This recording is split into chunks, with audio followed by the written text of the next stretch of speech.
दिल्ली विधानसभा चुनाव में राजनीतिक पार्टियों का चुनाव प्रचार अपने जोरों पर है, जहां बार बार बीजेपी अरविंद केजरीवाल के घर, जिसे नाम दिया गया है शीश महल, उसकी बात करती रही है। सीएजी की रिपोर्ट भी सबके सामने है और अब ये बड़ा मुद्दा बनता जा रहा है इस चुनाव का। हमारे साथ बात करने के लिए मौजूद हैं बीजेपी सांसद प्रवीण खंडेलवाल। प्रवीण जी, तारीख भी ऐलान हो गई, 5 फरवरी को मतदान होना है और जिस तरीके से शीश महल एक बड़ा मुद्दा बनता जा रहा है, अब तो आम आदमी पार्टी ये कह रही है कि शीश महल के साथ साथ हम राजमहल यानी कि प्रधानमंत्री आवास पर भी उन्होंने निशाना साध दिया है। देखिए,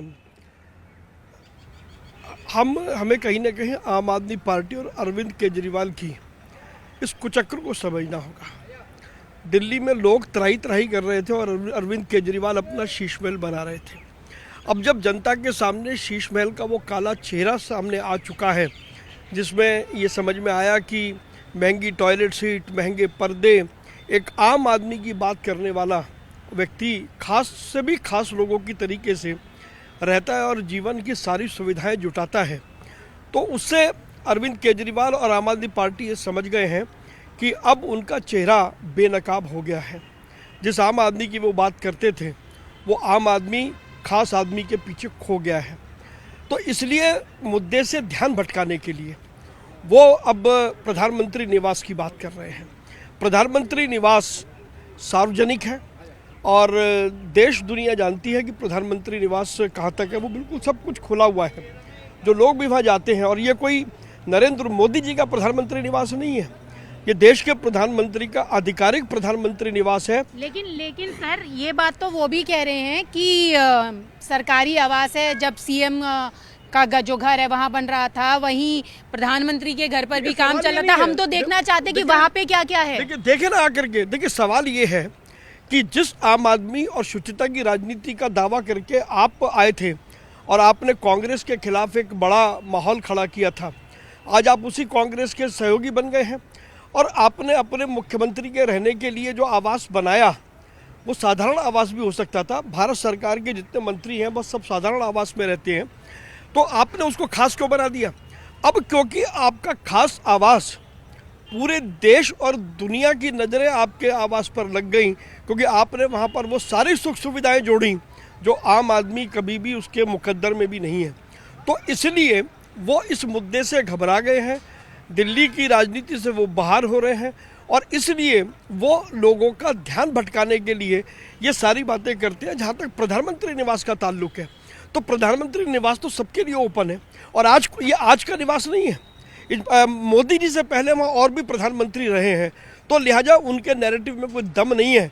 और अंत कुल मिलाकर के यही है कि वो मुद्दों से ध्यान भटकाना चाहते हैं। दिल्ली में वो हार रहे हैं और इसलिए हार की बौखलाहट में अब वो इस प्रकार का प्रपंच रच रहे हैं। सर, चुनावी माहौल है और सुप्रीम कोर्ट की भी एक तल्ख टिप्पणी आई है कि फ्रीबीज को लेकर, कि फ्रीबीज बांटने के लिए वैसे तो बहुत सारी चीज़ें हैं, लेकिन जब जजेस की सैलरी की बात आती है तो वित्तीय संकट की बात सामने आ जाती है। इस पर आपकी क्या टिप्पणी है? देखिए, पहले हमें ये समझना होगा फ्रीबीज क्या है।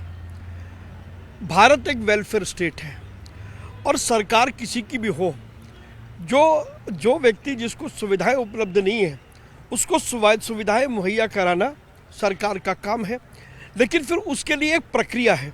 मैं यहाँ पर उदाहरण आपको देना चाहूँगा। प्रधानमंत्री नरेंद्र मोदी की जो 80 करोड़ लोगों को फ्री राशन देने की योजना है, ये इसको फ्रीबीज नहीं कह सकते, क्योंकि ये लोगों के वेलफेयर के लिए थी और इसमें जितना पैसा लगेगा वो सारे पैसे का बजट में प्रावधान किया गया, इसीलिए ये स्कीम लगातार चल रही है। ये वेलफेयर स्कीम है। लेकिन अगर आप सड़क पे खड़े होकर के कहें मैं आपको ये फ्री दे दूंगा, मैं आपको ये फ्री दे दूंगा, मैं आपको ये फ्री दे दूंगा, तो उसको फ्रीबीज कहा जाता है। और जितनी अरविंद केजरीवाल की घोषणाएं हैं, वो सारी की सारी घोषणाएं थोती साबित हुई हैं। इसीलिए मैं बार बार उनको गजनी कहता हूं, क्योंकि वो अपनी घोषणाओं को भूल जाते हैं। उन्होंने 1000 रुपये देने का वादा किया, क्या दिल्ली में 1000 रुपये मिल रहे हैं? उन्होंने और बहुत सारी घोषणाएं की, क्या वो सारी पूरी हुई हैं? अब वो 2100 रुपये महिलाओं को देना चाहते हैं, क्या वो पूरा करेंगे? पैसा कहाँ से लाएंगे? उसके बाद उन्होंने पुजारियों को 18,000 रुपये और ग्रंथियों को देने की घोषणा कर दी। क्या बजट में प्रावधान है? क्या वो पैसा लाएंगे? क्या उन्होंने ये हिसाब लगाया कि दिल्ली का टोटल रेवेन्यू कितना है, उस रेवेन्यू में से डेवलपमेंट में कितना खर्च होगा, जो सरकारी कर्मचारी उनकी तनख्वाह में कितना खर्च होगा? क्या उसके बाद इनके पास पैसा बचेगा? क्योंकि इनको पैसा देना नहीं है, केवल घोषणा करनी है, इसीलिए वो घोषणा पे घोषणा कर रहे हैं। दिल्ली की जनता इसको समझती है। बस आखिरी सवाल है कि तारीख के ऐलान के बाद बीजेपी की तरफ से एक पोस्टर जारी किया गया, 8 फरवरी को आ रही है भाजपा, तो कितनी सीटों से आप लोग जीत का दावा कर रहे हैं? देखिए, प्रधानमंत्री नरेंद्र मोदी जी के नेतृत्व में ये तय है कि अब दिल्ली में भाजपा की डबल इंजन की सरकार बनेगी। हम प्रचंड बहुमत से सरकार बनाने जा रहे हैं। आज की स्थिति में यही कह सकते हैं, और अभी तो चुनाव अभी शुरू होगा और लगातार चुनाव चलेगा, तो हर दिन हम अपनी टैली को सुधार रहे हैं। तो आपने देखा, ये थे हमारे साथ बात करने के लिए बीजेपी सांसद प्रवीण खंडेलवाल, जिनका दावा है कि 8 फरवरी को प्रचंड जीत के साथ बीजेपी दिल्ली में सरकार बनाने जा रही है।